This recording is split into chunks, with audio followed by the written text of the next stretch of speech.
Hey everybody.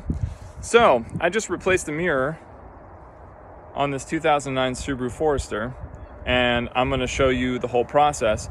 Before we get started, I wanted to, at the top of the video, this didn't occur to me until after I did the whole project, but if you're just getting started looking to replace the mirror and you want to match the color with your car, you got to find the color code. Here on the door panel, that's your color code. So if you're not quite sure what your color is, obviously the colors look different online and everything, you know, and in the sun and blah, blah, blah. I'm colorblind, so I definitely had to look it up. That's how you find your color code. Probably budget an hour and a half just to make sure you've got plenty of time and aren't rushed, but I got it done in 40 minutes. So my wife's 2009 Subaru Forester got sideswiped pretty hard. And while I'm not up for dealing with the body damage,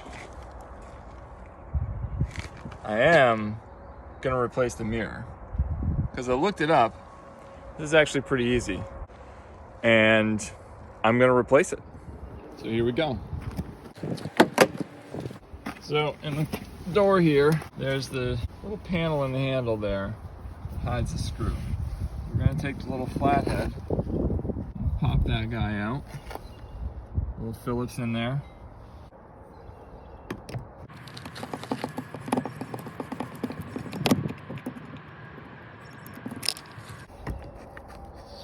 Hold on to that.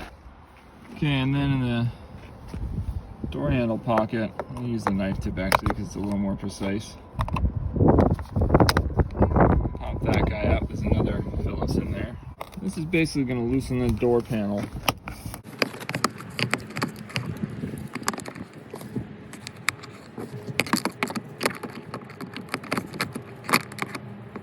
I'll actually leave it right there. I don't think it's going to get in our way.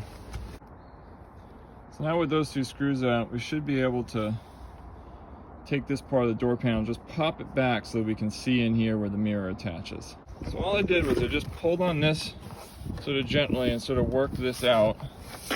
You can see in here now, those are the screws that hold the mirror on. And we're gonna pop this little black trim shroud off. You kind of want to be ginger and wiggle it until it pops the way it wants to, because you can break the tabs on the inside. So we're going to be gentle with that. You can see it in there. And just kind of pop it out. So if you pull too hard or you pull the wrong way, you could snap this piece of plastic right there. So these are Phillips or 8mm socket, and the Phillips just isn't quite enough. These things are torqued down pretty hard, so I'm going to use the 8mm socket. Also, it gives me better reach inside there, so probably worth getting yourself a 8mm socket. Just loosen them up, and then they go by hand. Hold on to these guys. Hopefully they don't fall in the door panel. 1, 2.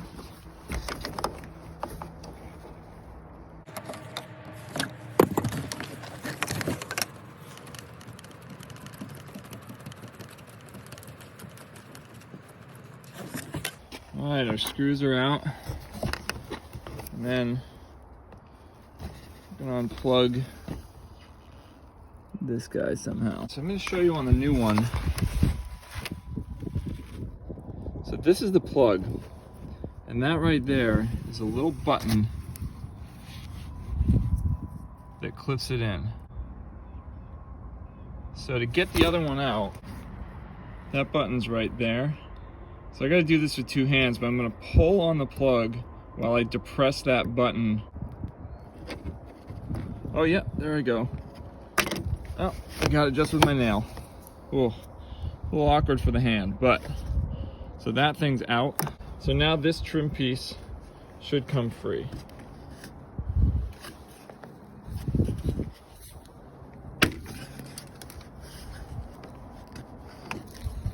Okay, looks like it's connected to the gasket here too.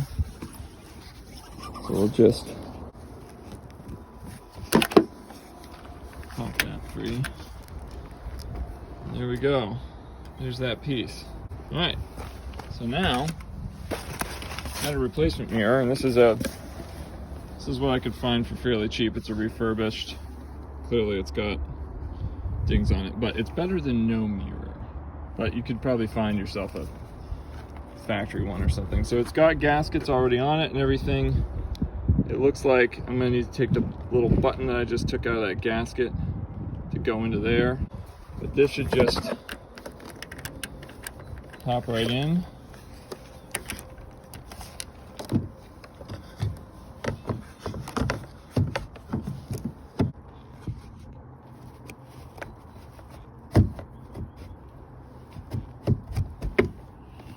Line it right up. Alright, so it kind of just clips on. I'm going to take a minute and get that button out. This is what keeps the gasket connected. So I just kind of grabbed a hold of this guy with the pliers and pulled it right out of that hole. Just wiggled it out. It's got little barbs to keep it in, but it should go right back on for us. That goes here. This little, I pulled it all the way through the gasket, but it looks like just put it through the gasket like that. And then we're gonna pop it into that. Oh boy. Mirror down. Gonna need a new one. Alright, I need both of my hands apparently, so I'll be right back. Okay, so we popped it back on. And I went ahead and plugged it back in. This just pops right back in there. And then we just put our screws back in. So now I'm just gonna hand tighten these screws back in and then crank them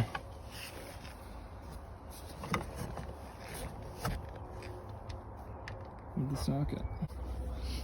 So one quick tip I like to do this just to safeguard is I put all three in partially so that I know they're going to line up right. I know they're good. I'm not going to have to, if you cinch one down and then your alignment's off on the others, you can strip your threads and stuff. And you want those screws to go in nice and easy, hand tight. If they don't go in easy, if they bind at all, back them out and just try to find them so they fit in. They should go in hand tight, otherwise you're stripping threads. So I'm just going to hand tighten them all down and then crank them tight with the socket. And another thing is, as I crank them with the socket, I get one pretty tight, and then I go and check the others so they're all kind of equally tight. I'm sure there's a torque rating for these, but I'm not using it. I'm just making sure that I'm putting nice good pressure on it, and they're all tight. So now we're gonna, before we put it all back together, we're gonna test the function. These are the controls for this mirror. Obviously gonna switch over to the right button. Look at that. She's working, people.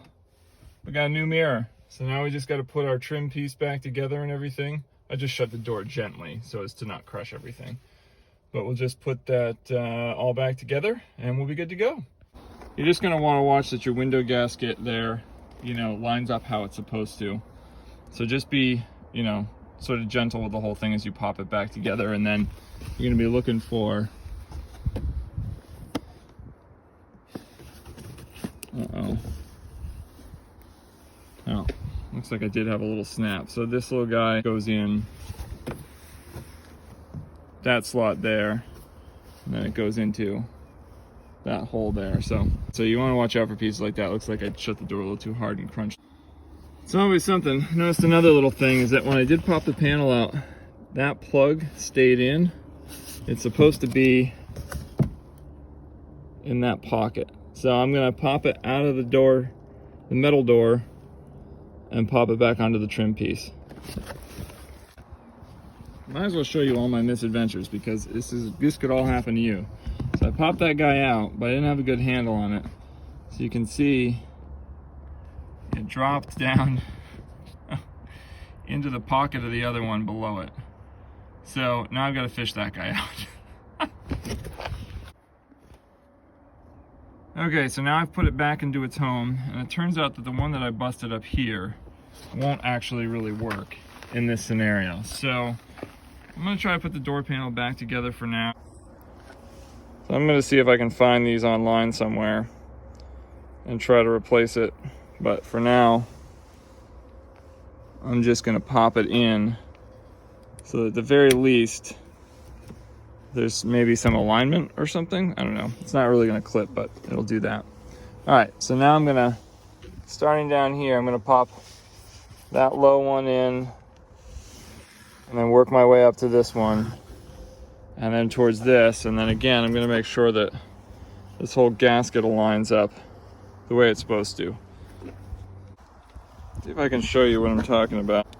So if you can see right in front of my finger, there's a little gasket that sort of folds back in, and there's a metal edge. We need to get the gasket on the other side of that metal edge. So that's what we're trying to do. So I'm going to start back here, and I'm just going to work that gasket along this metal edge until it lines up over here. It was easier to take the panel out first and then this before, but I think it's going to be easier going back in to put the panel in and then this last piece of trim. All right, so the panel popped in. I think there's a clip somewhere in here. I had to put some pressure and then it popped. I think there's a clip somewhere in here. I put pressure and then it popped. And I popped this trim piece back on. I'm a little wiggly because I broke that one piece in there, but it doesn't seem too bad. I don't think it's going to be catastrophic. Pop these guys in, make sure they're home. And I'm just going to put that screw back, put that screw back. Again, this may be too much detail for everybody, but you see how my hole doesn't line up? Something's a little off about the way the door panel went back on, so I'm going to wiggle it around and see. Instead of trying to force that screw in there right away, I'm going to wiggle it around and just make sure that everything is actually lined up the way it's supposed to be. So I checked it out, and I looked at the door on the other side, and there's a lot of wiggle in these panels. So to get my screw to line up, I'm just using a little pressure with my leg here to push the panel in. When I push the panel in, the screw hole lines up, and the screw goes in the way it's supposed to. All right, so now we have a functional mirror.